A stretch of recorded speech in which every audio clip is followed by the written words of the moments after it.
Is denied for residents on a rent strike in Thorncliffe Park. We want the opportunity to have an in-person hearing so we can express our thought and our objection. Why a fast-tracked hearing means only written submissions will be allowed. A lawyer weighs in on how rare that move is by the Landlord and Tenant Board. We also identified gang members who were responsible for an armed carjacking in Brampton. Plus, from a Brampton carjacking to a Toronto school shooting, how Peel police are able to make 20 arrests in violent robbery cases.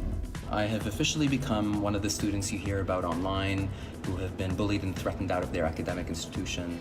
And the Humber College student who says sorry is not enough after he got yanked out of class for stickers calling out the school's position on the Israel-Hamas war.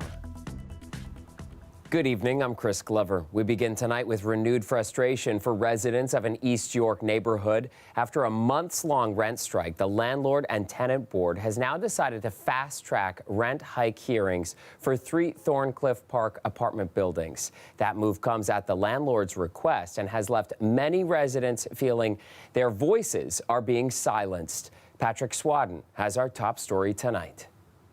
This is the 3 applications. Samir Bayan is one of 100 Thorncliffe Park Drive residents who haven't paid rent since May, a protest against the nearly 10% rent increase proposed by their landlord, PSP and Starlight Investments, over the last 2 years. Most of the people here live on paycheck to paycheck. They're on fixed income and ODSPs. Those rent increases go above the 2.5% allowed by the province, but are allowed for capital expenditures. Starlight says they've invested millions to ensure aging infrastructure is improved. Plus, it offers a rent relief program that residents can apply for. But residents don't think the building costs are reasonable. These costs will be passed to us, and which feels ridiculous and unfair for us. And Bayan says many won't be able to afford the increase. But now the Landlord and Tenant Board deciding to fast-track hearings on the rent hike, meaning written submissions in lieu of a full-on hearing. That came at the landlord's request. CBC asked the LTP for comment, but it didn't respond. Still, this lawyer says he's never seen it happen before. This was a case where the landlord requested for the applications to be fast-tracked, made a whole number of very ludicrous claims about what was happening, and the Landlord and Tenant Board just took that at face value. Claims this tenant organizer says were distorted. The landlords grossly mischaracterized the organizing in Thorncliffe Park, and basically, made allegations to the effect that tenants were putting employees of the landlords and their family in physical danger, which was completely untrue. Zygmunt also says many tenants face serious language and technology barriers and would have difficulty participating in fast-track hearings. When tenants, made very valid claims about their inability to participate in fast-track written hearings, the Landlord and Tenant Board denied their request to change format. Bayan saying he just wants a chance to be heard. We want the opportunity to have an in-person hearing so we can express our thought and our objection. He says he has until next Wednesday to make those written submissions. Patrick Swadden, CBC News, Toronto. Super chilly out there tonight. That's why I've got the turtleneck on. 0 and cloudy. Colette, I know you were telling us this cold was coming. Still might have caught a few people by surprise. Yeah, well, Chris, situations like this can catch folks off guard. One, because, okay, maybe they don't have the tires ready, but it's just early in the season and kind of the first time that we start seeing some mixed precipitation. But the other thing is that the morning starts off fair and then it changes for the latter part of the day. So that can catch you off guard as well. The freezing rain warning, though, here it is to the north of the GTA. But keep in mind, there are also areas expanded around that with at least a special weather statement. There could be some ice pelts, freezing rain, or at least some mixed precipitation in there and some slippery roadways. And including into the city, although closer to the lakeshore, this will change to a rain event more quickly. Everywhere we will see that temperature rising and we'll get into improving conditions. But we start off with maybe a few sunny breaks into the afternoon. Everything changes as this moves in. And then as the temperature climbs, that's when it becomes, especially in the GTA, more of this rain event. As pause for, how long it lasts, and what we're looking at. I'm going to go into much more detail. Overnight tonight, though, -3, and eventually, Chris, we get to 3 degrees tomorrow. All right, Colette, we'll talk to you a little later on in the show. Thanks. Taking you to Scarborough now, and the victim of a fatal shooting inside an apartment building yesterday has been identified by police as 24-year-old Mark Riley. He was found with gunshot wounds in a building near Kingston and Galloway Roads shortly after 12:30 p.m. A second man was found elsewhere in the apartment building, also with gunshot wounds, and he was originally detained by officers before being taken himself to hospital with non-life-threatening injuries. This is Toronto's 58th homicide of the year. And in Peel, police say they've successfully disrupted and dismantled a Brampton street gang. The group is alleged to be behind a string of violent carjackings and pharmacy robberies. Greg Ross has details on the more than 20 arrests announced today as part of Project Sterling. These are some of the stolen cars recovered by Peel police, along with firearms and weapons they say were used in a number of violent robberies. They were seized as part of Project Sterling. Project Sterling has led to the solvency of over 20 violent robbery-related investigations. According to police, Project Sterling set its sights on a well-known street gang operating out of Brampton. They say the gang was focused primarily on carjackings and pharmacy robberies. The robberies they committed were often violent. They were often armed when they committed those robberies. Police say the gang regularly used minors to carry out their crimes. This gang was actively recruiting young persons to commit the robberies and would compensate them accordingly. Participation in the robberies was also accomplished through intimidation, threats, and other means. Among the violent crimes, police say the gang is responsible for a drive-by shooting at a Toronto school that left a student with serious injuries. We also identified gang members who were responsible for an armed carjacking in Brampton and used the vehicle in a drive-by shooting of a student in a parking lot of Weston Collegiate Institute in Toronto. Under Project Sterling, there have been a total of 20 arrests. 12 of them are minors and 8 adults. As a result, Peel police say that they have seen a reduction in these types of violent robberies this year compared to 2022. Since the start of Project Sterling, pharmacy robberies have declined by 62% over the previous year, and carjackings are down 11%. This year, we will charge and arrest more people for carjacking and organized auto theft than we ever have. Police say stolen cars are often shipped overseas to be sold. They say they recover about 50% of them before they are shipped. Greg Ross, CBC News, Toronto.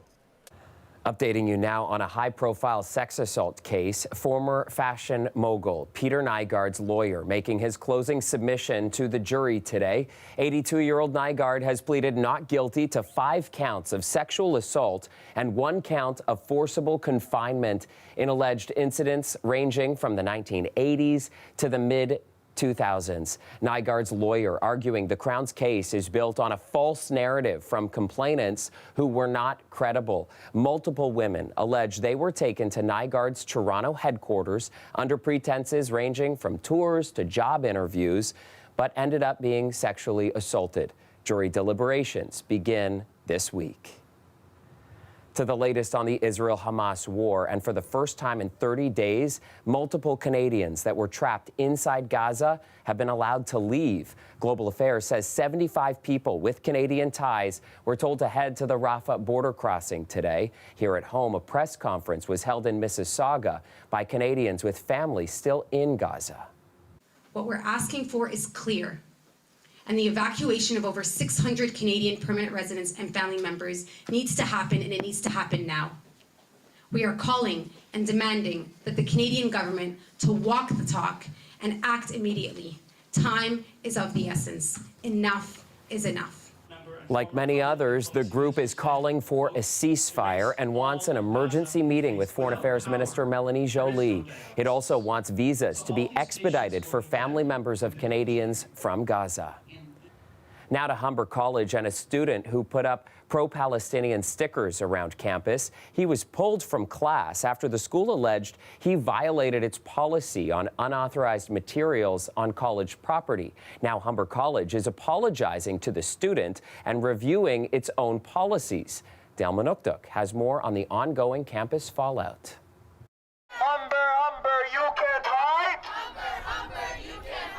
Hani Alaf is leading a protest around Humber College Lakeshore campus. Last Tuesday, he put up between 12 and 15 of these removable stickers.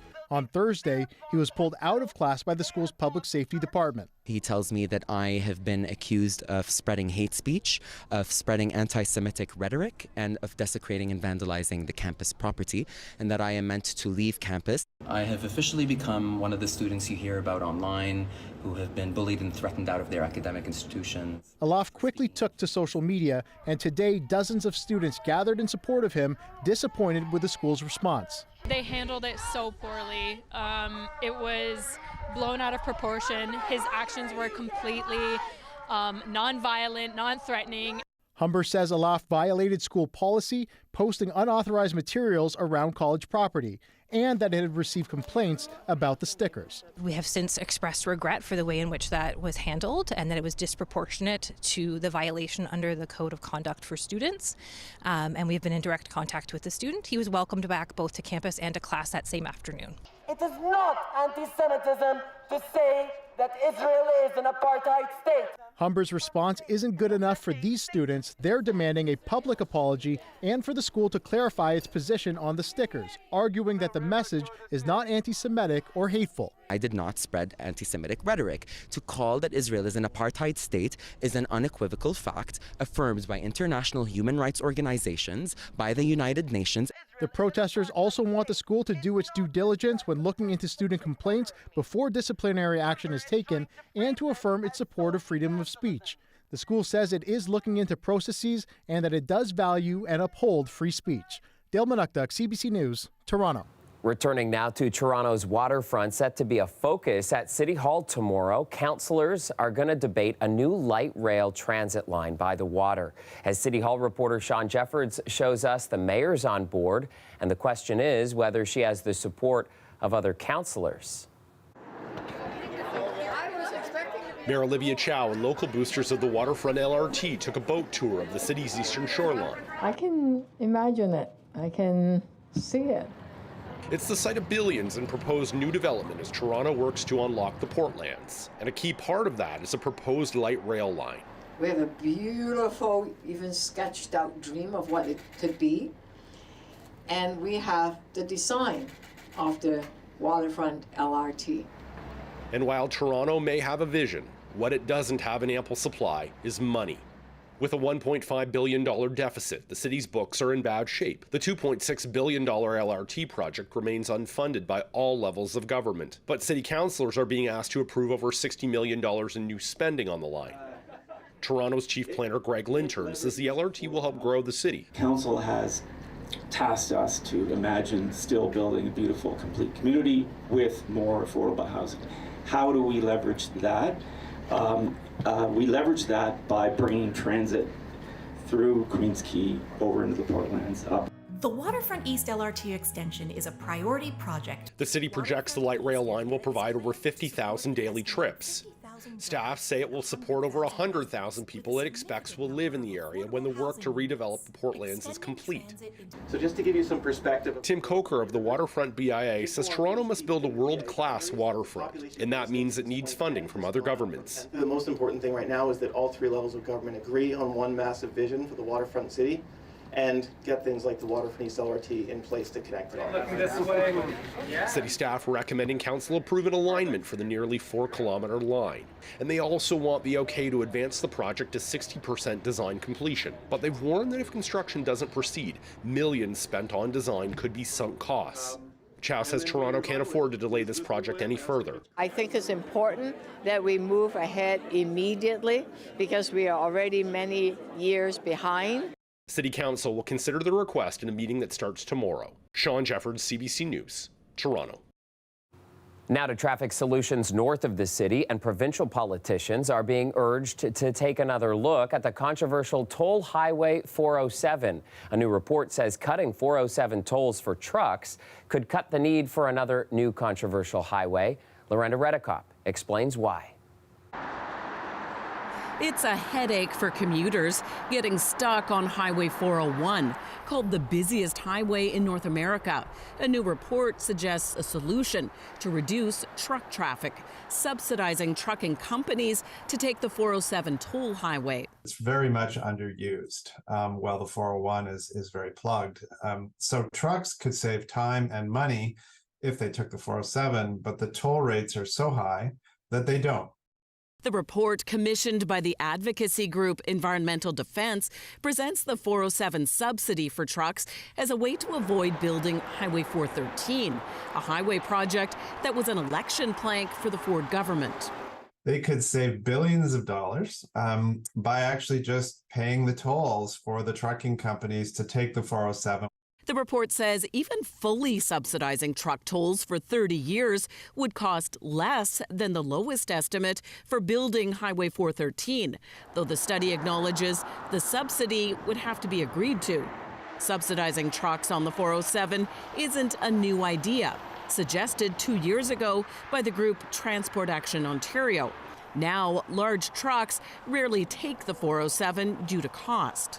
407 is good. There's not much traffic, so it's going to be good for truckers, I guess, if they do provide services. 50% drivers choose 407, then it's going to be like, okay, like 401 and 407 both going to be like in the flow. One trucking company says subsidizing would also improve safety. Ultimately, 2 cars crashing would have less impact than a tractor or trailer with a small 4-wheel passenger vehicle.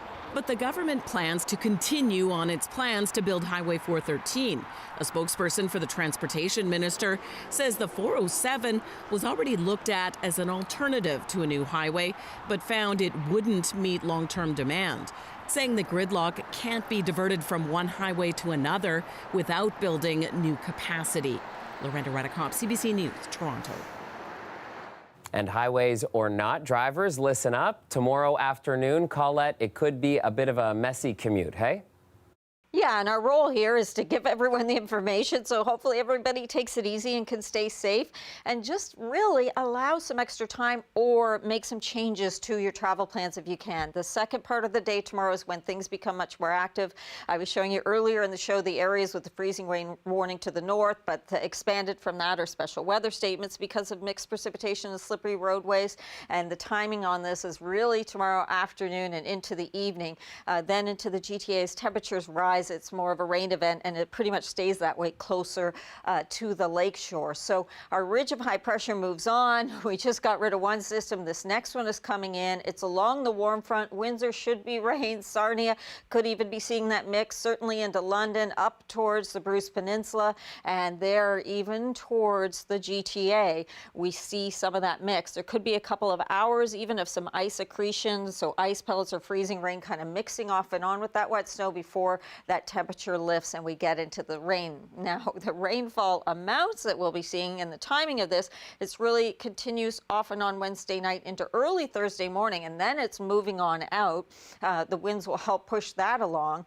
If it were staying all as rain, then we could be looking at 25-30 millimeters into Toronto, but because of some of the mixing, the rain will probably be amounts a little less than that, but still, it'll come in those waves Wednesday and then overnight Wednesday into Thursday. The winds play a role here too, because they will eventually turn around enough to pick that temperature up as we go Wednesday into Thursday. But prior to that, tomorrow, we're really looking at an easterly breeze, which at times will be rather strong and gusty. So temperatures dip overnight. We'll have some significant wind chills, feeling like -8 in the city. Then those temperatures begin to come up, and it's as they're getting closer to freezing, the timing with the system coming in, we get that warmer air overriding cooler air at the surface, and we get into problems here with that mix. Eventually we get to 3 degrees. That's why it becomes a rain event, nearly steady overnight, then back closer to normal for Thursday with that temperature, and we'll see the rain tapering off and the system moving out, and then we get into a break with some nicer weather after this. All right, Colette, thank you. Have a good night. Toronto police confirming tonight the Toronto Public Library was hit by a ransomware attack. Now, it happened late last month, but still some services are offline. Tyler Cheese has those details. I just came in one day and then the printers just, I guess, didn't work anymore. The Toronto Public Library has now confirmed the cybersecurity incident it first reported on October 28th was in fact a ransomware attack. It's left many of the library's services, including website, online user accounts, map passes, and digital collections, offline ever since. On-site computers and printers are also unavailable. In the meantime, some library users have been signing out books the old-fashioned way. The digital stuff has been fine. Like I've been able to take out ebooks and things like that. But going in person, like they had to like physically fill out a paper, which was pretty retro. So while the library is working to get those services back online, branches are open with Wi-Fi and phone services available. They're also reassuring the public that at this time there's no evidence that any staff or customer information has been compromised. I hope they recover quickly. Mayor Olivia Chow weighed in on the situation earlier today. It's sad because for some people, the only place where they can get internet access is the library. The only place where they could print is the library using internet. So, yeah, we'll get to the bottom of it and try to fix it as quickly as possible. Cybersecurity experts say ransomware attacks like this one are becoming more common and can do a lot of harm. These kinds of attacks are launched primarily because of a profit motive on the part of the attacker. Other institutions, hospitals, schools, universities, public sector infrastructure of all kinds have been the target of ransomware attacks. He says organizations need to start thinking about cyber attacks as inevitable. Every institution needs to have a plan in place. The library anticipates that it will take another week or more to get all systems fully restored and operational. It's also posting regular updates on a temporary page on its website. Tyler Cheese, CBC News, Toronto. Finally tonight, Her late Majesty Queen Elizabeth II is being honored with a statue outside the provincial legislature. Today we commemorate the long life that she had and the pledge that she kept throughout her reign. We do so with a magnificent symbol, this remarkable statue. And the statue is located next to Queen's Park's visitor entrance. It pays tribute to her contributions to Ontario's heritage and provides learning opportunities for future generations. And that's it for us tonight. I'll be back with you tomorrow night at 11, and we'll see you then.